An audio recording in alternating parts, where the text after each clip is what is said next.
Right, a little quick video. So I've been working in the back of the car, as you can see, doing for the side panels, just cover the piece of the battery. So I'm building this sort of stuff. This looks like shit at the moment, but it'll be okay once it's covered. It's just a big piece to cover the bit next to the battery, not the actual battery. I'll build that next.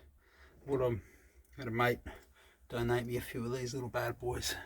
Where's the camera? Where is it? Fucking up there. Okay. It's all reversed, so it messes with me. So that's shit anyway. So they're just a push button. Push the button. You get a nice little ball here on the end, and it locks together. And they're just gonna hold the covers close. I want to be able to let's do this. I want to be able to cover all of this, but be able to have it pop, come out if you need it. So this piece here, so far, just drops on like that. Click, and that's it. That's on. That's in place. I'll cover all that with carpet, so it's nice. Then you want to get it off, you can just push your magic button, which comes undone, and that's it. Off. Means I can get in behind here to electrics. There's a fuse box in here that I've got to fill, and the battery will have another piece. So the battery piece will cover the whole battery and go to the back here. I've got a new plan now to make a light needed to make a bus to come off here. The bus will go straight through and down, and then off the bus I can feed my power. I'm sort of getting in my head about the power on this car because I don't want it to burn down. So what I'm thinking is I'll put a start relay on their starter cable, which is separate from the main permanent power, which I can put a breaker on. There's two permanent powers. One for a couple of circuits that require it regardless, and one for the circuit I can kill for security. So they all run up under and through the center console and up. Everything just runs together. So there's no I just don't want that start line to be hot. Whenever the battery's connected, that start line's hot, and I think I want to avoid that. I was watching the thing that David Freiberger was talking about in his Model A, and he's got high constant duty high amp relays on all of his. I think there's a cranking relay that Ford do. It's like $30, and it's for their start system. And what I can do is run the start cord all the way down to the back, which I can do pretty easily through all of this stuff. And then actually, I think from memory I actually ran spare cables in case I needed to use anything. I'd have to check. Let's get in here and check. I might actually even have a couple of spare cords I can just connect up the front and run it back up that.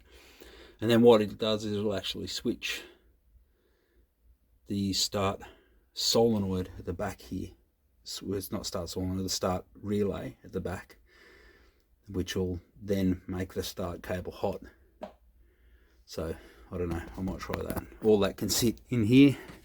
Got plenty of space in there to do stuff, get my hands in and do whatever I've got to do without taking the battery box out. Can take the battery box out if necessary, of course, to mount everything, but I just put it in, so I don't really want to. Anyway, battery box will be open be able to be open quickly to get to the kill if you need to kill the car, or just to access the battery, I suppose, for servicing. I still have to run the breather line for the battery box too. That'll happen. Yeah, that's it. There we go, covered in carpet. It's mint. Hugs everything nicely. I press my little magic button here, and it fucking does nothing. I can't remember if it's pulled down too far, if it might be just a bit off, but it's not something I'm going to need to get into every day anyway. Oh, that's the problem, it's not quite aligned.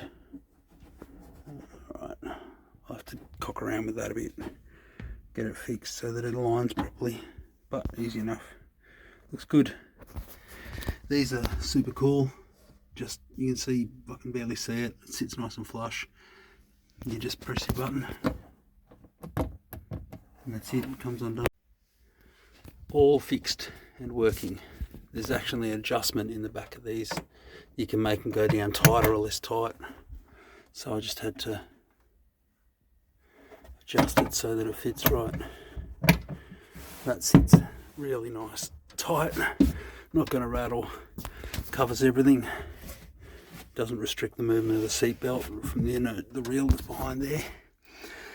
I don't know what I'm going to do on the other side. I've got a spare wheel mounted to the wall. I think I might just carpet over the...